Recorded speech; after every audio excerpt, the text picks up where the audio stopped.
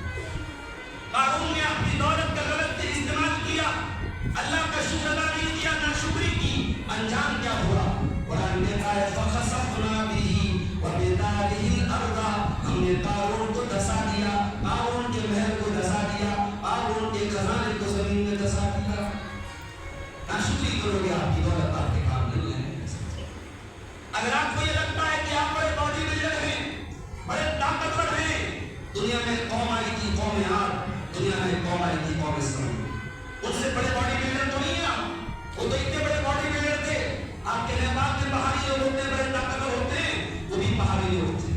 قوم عاد کے لوگ بھی بڑے پہاڑی تھے، قوم سمود کے لوگ بھی بڑے پہاڑی تھے۔ قرآن کہتا ہے جابوا الصخر بالواد، پہاڑوں کو کاٹ کاٹ کے گھر بناتے تھے، پہاڑوں پہ رہتے تھے، عالیشان بنگلے اور مکان بنا کے رہتے تھے۔ اللہ کا عذاب آیا، اللہ نے پٹک پٹک کے مارا ہے، ویسی ہوا چلی ہے اس سڑے ہوئے کھجور کے تنے کی طرح ان کی لاشیں پڑی ہوئی تھی۔ اللہ کے عذاب سے ڈرو میرے ساتھ، اللہ کی پکڑ سے ڈرو، اللہ کی نعمتوں پر اللہ کا شکریہ ادا کرو۔ قرآن میں اللہ نے دو نبیوں کا ذکر کیا، باپ بھی نبی بیٹا بھی نبی، باپ بھی بادشاہ بیٹا بھی بادشاہ۔ باپ کا نام داؤد علیہ السلام، بیٹے کا نام سلیمان علیہ السلام۔ داؤد علیہ السلام کو اللہ تعالیٰ نے ان کے لیے لوہے کو نرم بنا دیا، ان کے لیے لوہا نرم کر دیا گیا، مشینوں کا دور نہیں تھا۔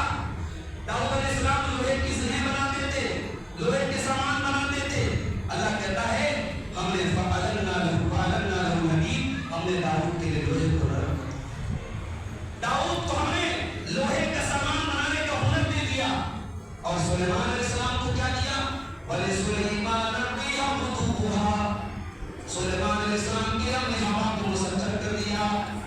صبح اور شام، صبح سے لے کر شام تک وہ حضرت سلیمان ایک مہینے کی مسافت کا سفر طے کر لیتے تھے۔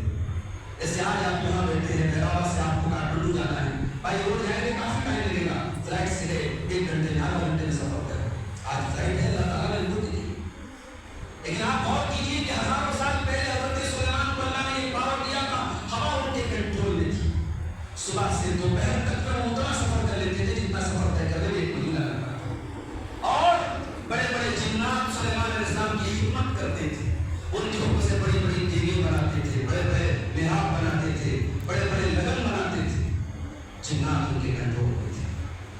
اور جب سلیمان علیہ السلام سے آ کر کے ہدہد پرندے نے کہا کہ میں نے ایک عورت کو دیکھا ہے کہ وہ عورت بادشاہ بنی ہوئی ہے، ملکہ بنی ہوئی ہے، اور وہ اور اس کی قوم کے لوگ سورج کی عبادت کرتے ہیں، تو سلیمان علیہ السلام نے اپنے درباریوں سے کہا کہ کیا ہے کوئی جو اس ملکہ سبا کا تخت لا کر کے میرے سامنے رکھتی؟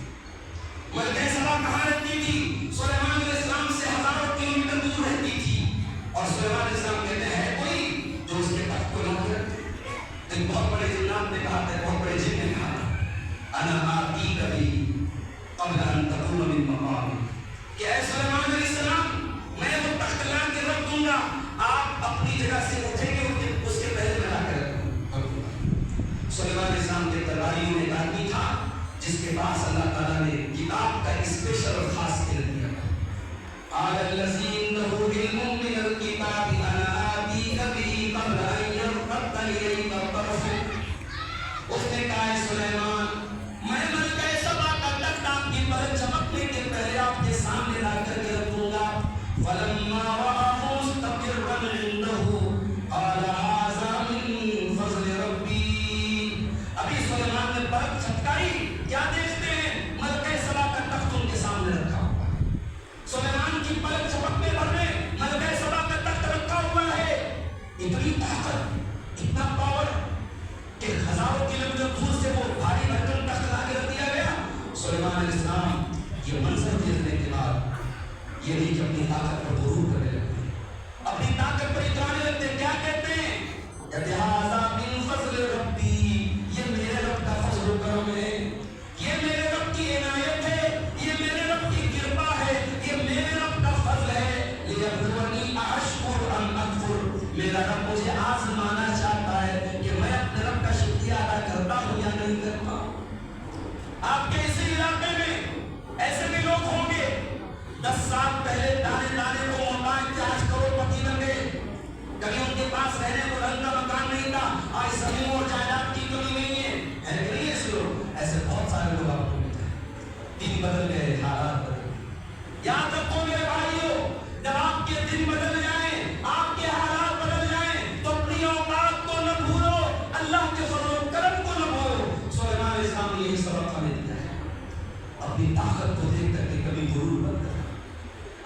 لوگوں کے کندھے پہ سوار ہو جائے.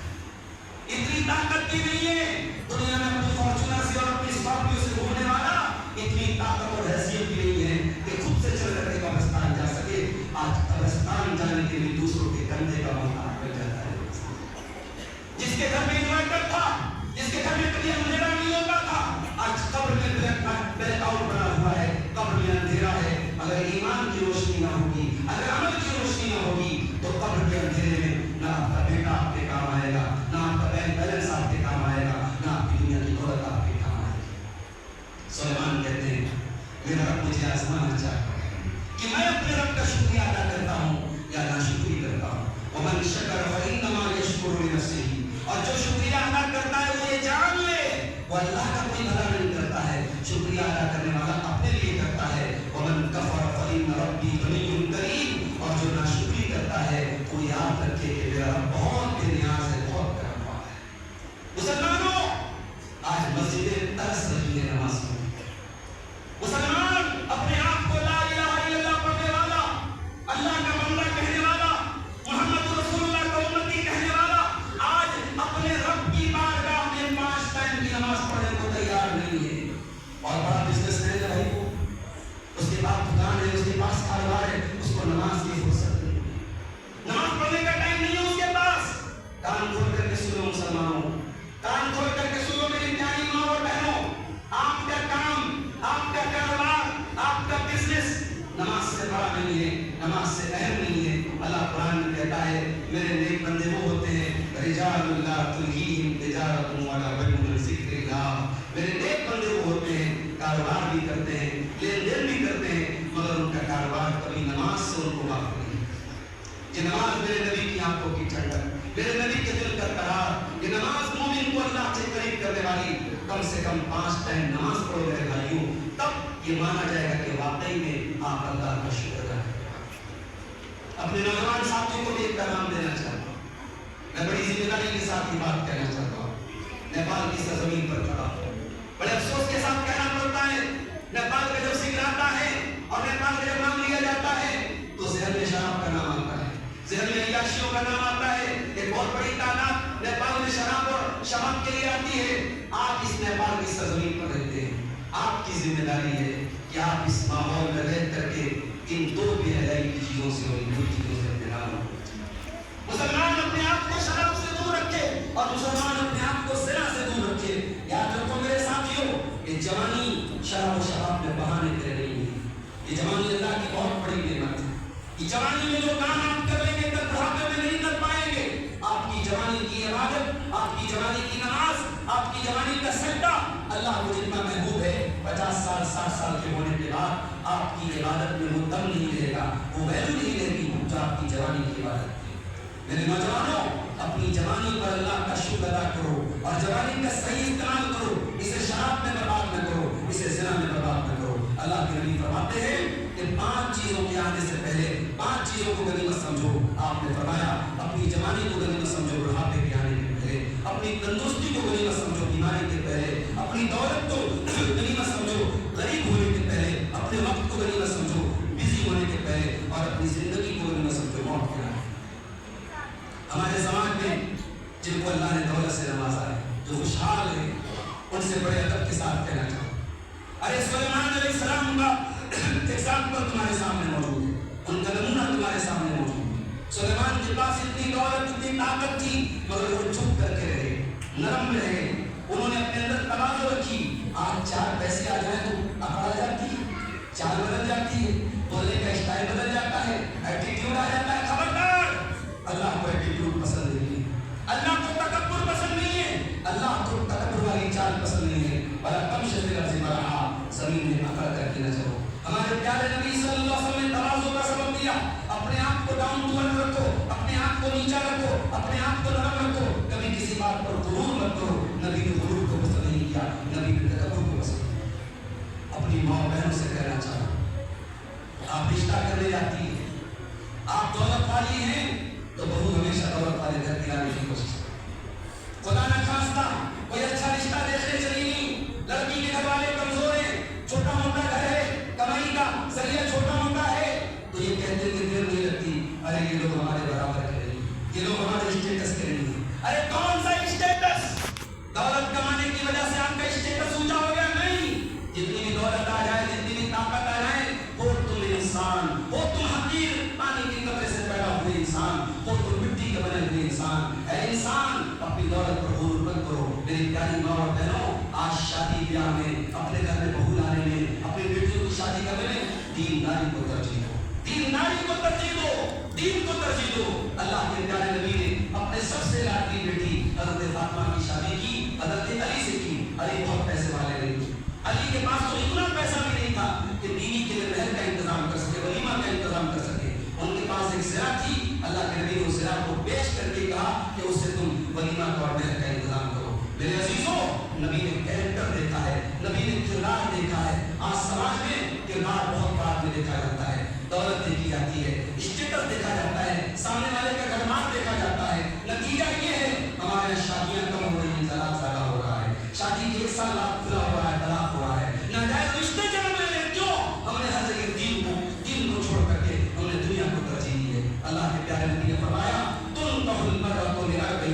جب عورت کی شادی ہوتی ہے، عورت کے اندر 4 چیزیں دیکھی جاتی ہیں. مال دیکھا جاتا ہے، خوبصورتی دیکھی جاتی ہے، خاندان دیکھا جاتا ہے اور دینداری دیکھی جاتی ہے. آپ نے فرمایا فاصبر بذات الدین، دیندار عورت کو اپنے گھر میں لے کے آ جاؤ، کامیاب ہو جاؤ. اس لیے میری پیاری ماں اور بہنوں، آپ سے بھی بڑے ادب کے ساتھ کہنا چاہوں گا کہ کبھی بھی اپنی خوبصورتی پر، اپنے زیورات پر، اپنے گھر کے دولت پر، اپنے اثاثے پر کبھی فخر مت کرنا. اور اگر کبھی زندگی میں تکبر محسوس ہو تو یاد کر لینا اپنے نبی کی بیویوں کو، اس امت کی ماؤں کو. ان سے بڑا درجہ تو آپ کا نہیں ہے، ان سے بڑا مقام تو آپ کا نہیں ہے. اس امت کی ماؤں نے کیسی زندگی گزاری ہے، چھوٹے چھوٹے کمروں میں ساری زندگی گزار دی ہے، بڑی تندرستی کی زندگی گزاری ہے. میری پیاری ماں اور بہنوں، ان کی زندگی بھی ہمارے لیے نمونہ ہے. آخر میں ہم اللہ سے دعا کرتے ہیں، رب العالمین، ہم تیرے ناشکرے بندے ہیں، خطا کار بندے ہیں، گنہگار بندے ہیں. ہمیں معلوم ہے ہم ایک ڈگر کے مر جائیں، سجدے کرتے کرتے ہم ختم ہو جائیں، تب بھی تیری نعمتوں کا شکریہ ادا کرنا ہمارے بس کی بات نہیں ہے. الہ العالمین، ہم ناشکروں کو تو شکر کی توفیق عطا فرما دے. اے اللہ، ہم ظالموں کو تو اپنے شکر کی توفیق عطا فرما دے. الہ العالمین، جو نمازی ہیں ان کو نمازی بنا دے. الہ العالمین، جو ہمیں سے غلط عادتوں میں مبتلا ہے ہمارے نوجوان بھائی، چاہے کسی طریقے کی گندگی میں اور غلط عادت میں مبتلا ہے، اے اللہ ان کو جلد سے جلد ہدایت کے راستے پر آنے کی توفیق عطا فرما دے. اے اللہ، اس گھر میں جمعہ کے دن ہم قبولیت والی گھڑی میں اور قبولیت والے دن میں ہم، اے اللہ، تیری بارگاہ میں دعا کرتے ہیں. ہم خطا کاروں کی گناہوں کو تو مغفرت، ہمارے گناہوں کو تو مغفرت فرما دے. اے اللہ، جو ہمیں سے جو اہل توحید دنیا سے جا چکے ہیں، ان کی قبروں کو تو نور سے بھر دے، ان کی خطاؤں کو درگزر فرما دے، ان کی نیکیوں کو قبول فرما دے. اے العالمین، آج چاہے نیپال کی سرزمین ہو، چاہے ہمارے انڈیا کی سرزمین ہو، آج مساجد، مدارس، یہ سب دشمنوں کے نشانے پر ہیں.